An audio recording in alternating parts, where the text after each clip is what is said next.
Pak Michael, kira-kira kalau ada tips ya Pak dalam memilih asuransi sebagai langkah proteksi diri dan keluarga. Apalagi kita tahu Bapak Michael sudah lama berkecimpung dalam dunia investasi dan mengenal beragam produk keuangan. Jika untuk kebutuhan jangka panjang, kira-kira produk asuransi seperti apa ya Pak yang kita perlukan jika asuransi kesehatan itu sudah terpenuhi? Kalau asuransi kesehatan sudah terpenuhi, maka kita harus masuk kepada asuransi jiwa, ya kan?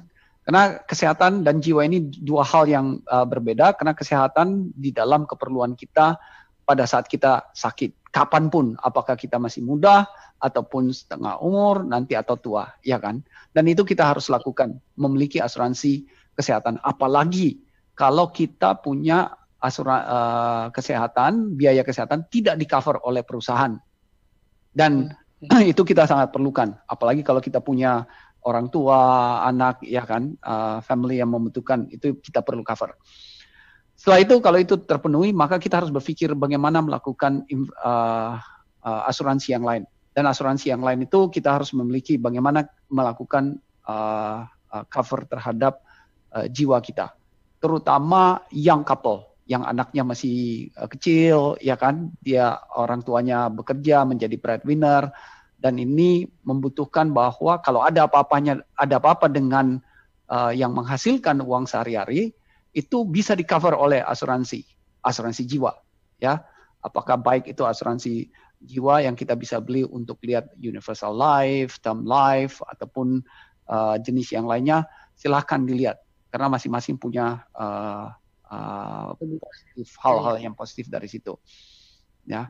Dan tentunya ada yang link kepada investasi juga. Apabila ada orang yang berpikir bahwa lebih baik saya lakukan ini investasi proteksi terhadap jiwa, bukan jiwanya yang diproteksi, bukan berarti dia tidak akan meninggal. In case kalau ada apa-apa yang meninggal, itu ada ahli warisnya yang memiliki, dan dia juga bisa lakukan investasi, maka ada unit link, ya. Dan itu membuat orang disiplin untuk menyisihkan sebagian daripada penghasilannya untuk juga melakukan proteksi terhadap dia punya kesehatan, jiwa, dan juga proteksi terhadap investasinya di kemudian hari. Ya. Oh, oke, baik. Pak, untuk menenangkan mereka-mereka yang bingung terhadap pemilihan investasi, terus istilah sudah menentukan investasi yang A, terus ingin pindah ke investasi yang berikut, apa sih yang perlu dipersiapkan oleh pribadi masing-masing untuk tidak salah dalam menentukan investasi, Pak? Atau mungkin dipikir, atau mungkin ada juga rasa ketakutan yang di dalam pikiran, sudah ada investasi ini, kalau mau pindah ke investasi yang berikut, akan ada biaya yang harus keluarin lagi nggak? Ya itu gimana tuh Pak menyikapinya? Ya, jadi sebenarnya memang pada saat kita melakukan investasi, kan kita punya tujuan investasinya. Ya. Dan tujuan itu akan ditentukan juga menentukan berapa lama sih kita akan investasi, ya kan? Kadang-kadang kita melakukan, oh saya mau investasi untuk keperluan anak saya masuk universitas. Ya, ada juga kan asuransi yang melakukan untuk pendidikan. Dan itu membutuhkan berapa lama? Tergantung dari anaknya sekarang umur berapa, ada di mana, ya kan, sekolahnya. Misalnya masih SD, untuk sampai kelas 6, untuk sampai ke university berarti dia masih membutuhkan SMP, SMA. 6 tahun lagi berarti investasinya. Tapi ada yang mengatakan, oh saya ini untuk keperluan saya pensiun. Pensiunnya umur berapa? 58. Sekarang umur 35. Ya masih lama, ya kan? Masih panjang. Tapi ada juga yang mengatakan, oh iya saya mau investasi ini karena untuk keperluan saya, untuk orang yang muda, untuk keperluan saya mau menikah, ya kan? Oh 3 tahun, 5 tahun lagi. Asal jangan menikah lagi, ya kan?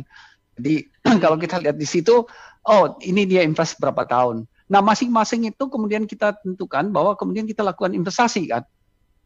Nah pada saat kita berpikir, oh ini untuk 3 tahun, maka kita mungkin tidak bisa melakukan investasi dengan agresif di saham. Harus di maksimum balance yang ada unsur sahamnya, ada unsur fixed income-nya. Tapi kalau itu lebih daripada 5 tahun, 7 tahun, 10 tahun, maka kita bilang, oh ini cocok untuk yang saham. Ya, nah itu yang harus dilihat karena semua memiliki resiko. Jangan sampai pada saat kita mengatakan, oh saya mau investasi 3 tahun lagi, ini untuk keperluan anak saya sekolah, ya lulus dari SMA, saya mau masukin university dan butuh uang, mari kita investasi 3 tahun, tapi kemudian semua ditaruh di saham dan lagi beresiko, kemudian lagi turun sahamnya, harus diambil uangnya, bisa-bisa nggak cukup uangnya untuk bayar uang kuliahnya, ya kan, uang pangkal untuk kuliahnya. Nah ini yang harus diperhatikan dengan baik, karena ada unsur resiko di situ. Tapi kalau resiko itu untuk jangka panjang, biasanya resiko itu kan menurun dengan lamanya kita investasi. Itu yang kita bisa selalu perhatikan. Nah, di antara tersebut, kalaupun kita lakukan investasi, kemudian kita tentukan, oh saya mau investasi di saham karena ini panjang.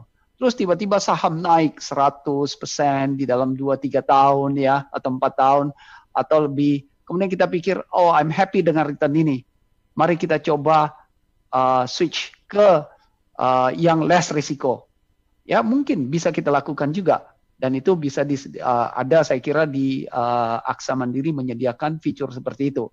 Mengenai fee-nya, mesti ditanyakan kepada Pak Joshua. Mungkin beliau akan bisa memberikan bagaimana sih fee-nya, ya kan? Mungkin negotiable, ya gitu. Ya ini setia.